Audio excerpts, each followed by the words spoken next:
10 ડિસેમ્બરના ટૂંકા અને સરળ કરંટ અફેર્સના વિડીયોમાં તમારું સ્વાગત છે. સૌપ્રથમ જોઈએ દિન વિશેષ. 10 ડિસેમ્બર માનવ અધિકાર દિવસ તરીકે ઉજવાય છે. સમગ્ર વિશ્વમાં 10 ડિસેમ્બરના રોજ આંતરરાષ્ટ્રીય માનવ અધિકાર દિવસની ઉજવણી કરવામાં આવે છે. આ દિવસની ઉજવણીનો મુખ્ય ઉદ્દેશ લોકોને માનવ અધિકાર વિશે જાગૃત કરવા અને માનવ અધિકારના દુરુપયોગને અટકાવવાનો છે. યુનાઇટેડ નેશન્સ દ્વારા 10 ડિસેમ્બર 1948થી આ દિવસની ઉજવણી કરવામાં આવે છે.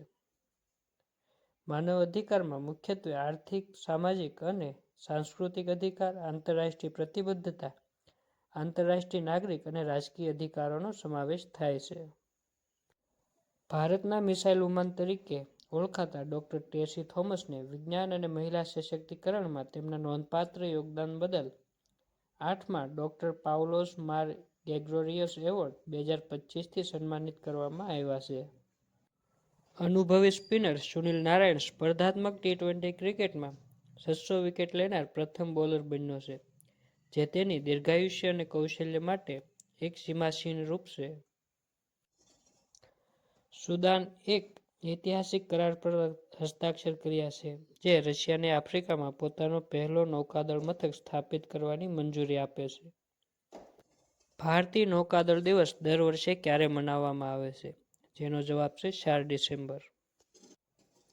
તાજેતરમાં કયા દેશે રશિયાને આફ્રિકન ભૂમિ પર પોતાનો પહેલો નૌકાદળ મથક સ્થાપવાની મંજૂરી આપી છે? જેનો જવાબ છે સુદાન. તાજેતરમાં national centre for radio astrophysics અને Tata institute of fundamental research પુણેના સંશોધકોએ એક સર્પાકાર આકાશગંગા શોધી કાઢી. તેનું નામ શું છે? તેનો જવાબ છે અલકનંદા. ઓપરેશન સિંદૂર પછી શરૂ કરાયેલી કટોકટીની જોગવાઈઓ હેઠળ ભારતે ઇઝરાયેલ પાસેથી હેરોન MK2 ડ્રોનની ખરીદી શરૂ કરી છે. MK2 વિશે વિકાસકર્તા ઇઝરાયેલ એરોસ્પેસ ઇન્ડસ્ટ્રીઝ બનાવે છે. તેની ક્ષમતા એક મધ્યમ ઊંચાઈ, લાંબા સમયની સહનશક્તિવાળું માનવરહિત એરિયલ વ્હીકલ છે. તે લગભગ 500 કિલોગ્રામ વજનનો પેલોડ વહન કરી શકે છે. તે 24 કલાકથી વધુ સમય સુધી સતત ઉડાન જાળવી શકે છે. તે synthetic aperture radar, SAR, electro-optical system અને સિગ્નલ ઇન્ટેલિજન્સ સેન્સરથી સજ્જ છે. ભારતના મિસાઇલ વુમન તરીકે ઓળખાતા ડોક્ટર ટેસી થોમસને વિજ્ઞાન અને મહિલા સશક્તિકરણમાં તેમના નોંધપાત્ર યોગદાન બદલ 8મા ડો પાઉલોસ માર ગ્રેગોરિયસ એવોર્ડ 2025થી સન્માનિત કરવામાં આવ્યા છે. ડોક્ટર થોમસ સંરક્ષણ સંશોધન અને વિકાસ સંગઠન DRDOના પ્રખ્યાત વૈજ્ઞાનિક છે અને મિસાઇલ પ્રોજેક્ટનું નેતૃત્વ કરનારા ભારતના પ્રથમ મહિલા છે. તેમનું મુખ્ય યોગદાન અગ્નિ 4 અને અગ્નિ 5ના લાંબા અંતરની બેલેસ્ટિક મિસાઇલ સિસ્ટમ માટે પ્રોજેક્ટ ડિરેક્ટર તરીકે મુખ્ય ભૂમિકા ભજવી હતી. તેમના કાર્યને કારણે તેમને અગ્નિપુત્રી, અગ્નિમાંથી જન્મેલીનું ઉપનામ મળ્યું છે. ભારત અને ઇન્ડોનેશિયા વચ્ચે કવાયત ગરુડ શક્તિ 2025 હિમાચલ પ્રદેશમાં શરૂ થઈ ગઈ. આ ગરુડ શક્તિ કવાયતના યજમાન special forces training school, Bakloh, Himachal Pradesh હતા, જેમાં ભારત અને ઇન્ડોનેશિયા, ઇન્ડોનેશિયન સ્પેશિયલ ફોર્સિસ અને ભારતના પારા SF કમાન્ડોએ ભાગ લીધો હતો.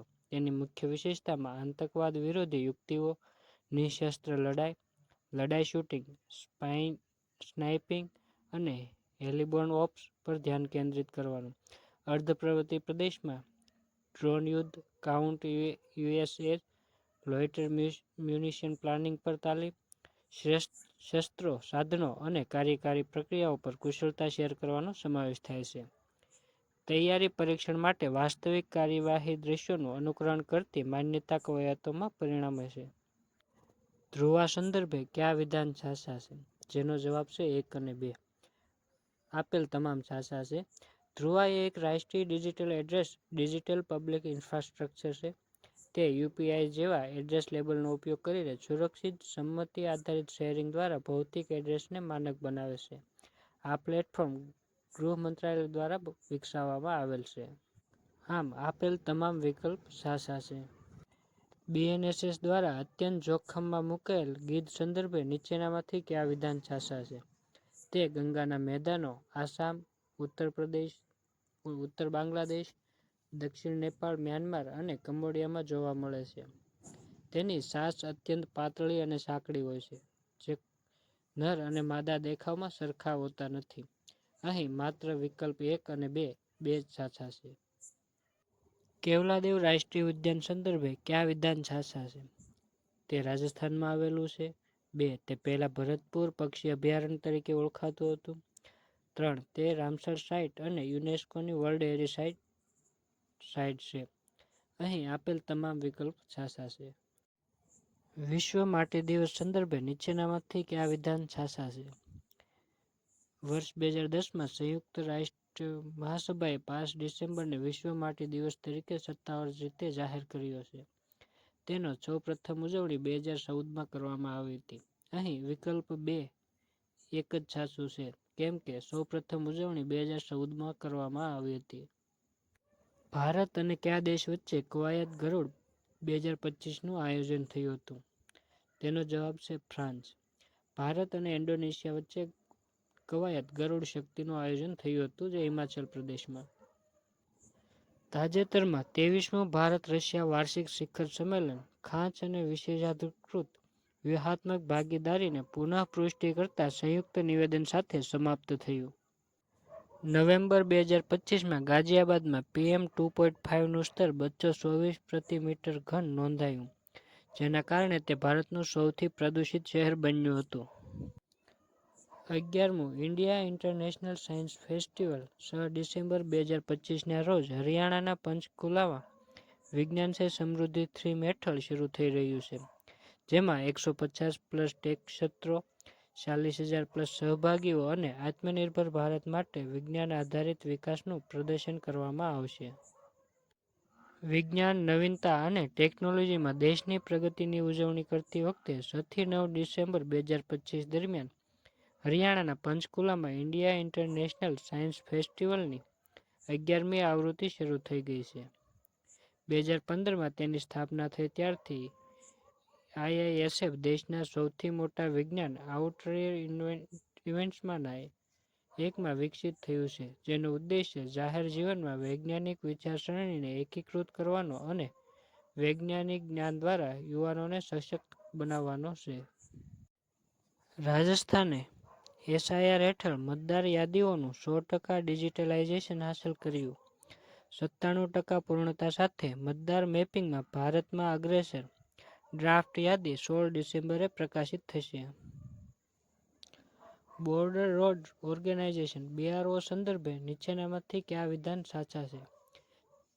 તેની સ્થાપના 7 મે 1960ના રોજ કરવામાં આવી હતી. તેનું મુખ્ય મથક નવી દિલ્હી ખાતે આવેલું છે. તે ગૃહ મંત્રાલય હેઠળનું એક અગ્રણી માર્ગ બાંધકામ કાર્યકારી દળ છે. અહીં વિકલ્પ 1 અને 2 જ સાચા છે, કેમ કે તે રક્ષા મંત્રાલય હેઠળનું એક અગ્રણી માર્ગ બાંધકામ કાર્યકારી દળ છે, નહીં કે ગૃહ મંત્રાલય હેઠળનું. UN પર્યાવરણ સભા સંદર્ભે નીચેનામાંથી કયા વિધાન સાચા છે? તે વિશ્વનું સર્વોચ્ચ પર્યાવરણીય નિર્ણય લેતું પ્લેટફોર્મ છે. તેનું આયોજન UN પર્યાવરણ કાર્યક્રમ UNEP હેઠળ કરવામાં આવે છે. તેનું મુખ્ય મથક નૈરોબી, કેન્યા ખાતે આવેલું છે. અહીં આપેલ તમામ વિકલ્પ સાચા છે. ભારત અને ફ્રાન્સ વચ્ચે તાજેતરમાં કવાયત ગરુડ 2025 ફ્રાન્સમાં પૂર્ણ થઈ.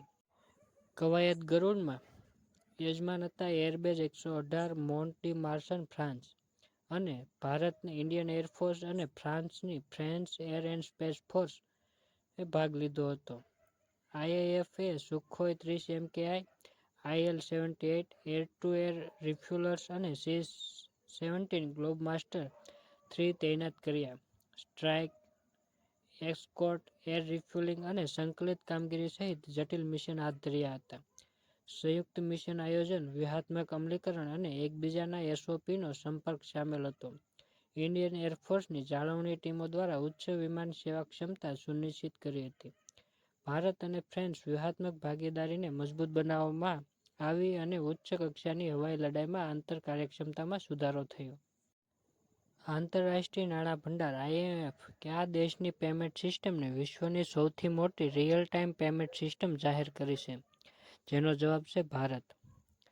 આઈ લાઇક ચેલેન્જ નામની પુસ્તક કોના જીવન પર આધારિત છે, જેના ગુજરાતી વર્ઝનનું લોન્ચિંગ કેન્દ્રીય ગૃહમંત્રી અમિત શાહ દ્વારા કરવામાં આવ્યું? આનંદીબેન પટેલ. 33માં સાઉથ ઇસ્ટ એશિયન ગેમ્સ 2025નું ઉદ્ઘાટન કયા દેશમાં કરવામાં આવ્યું? જેનો જવાબ છે થાઇલેન્ડ. યુનાઇટેડ નેશન્સ એન્વાયરમેન્ટ એસેમ્બલીના 7મા સત્રનો પ્રારંભ કયા દેશમાં થયો? કેન્યાના નાયરોબીમાં. તાજેતરમાં ઇન્ટરનેશનલ બિગ કેટ એલાયન્સનો 19મો સભ્ય દેશ કયો બન્યો છે? જેનો જવાબ છે રશિયા. વિશ્વનું સૌથી ઊંચું યુદ્ધ સ્મારક ક્યાં ખુલ્લું મૂકવામાં આવ્યું? જેનો જવાબ છે ગલવાન. ગ્લોબલ હ્યુમન સોસાયટી પશુ કલ્યાણ પુરસ્કારથી કોને સન્માનિત કરવામાં આવ્યા છે? તેનો જવાબ છે અનંત અંબાણી.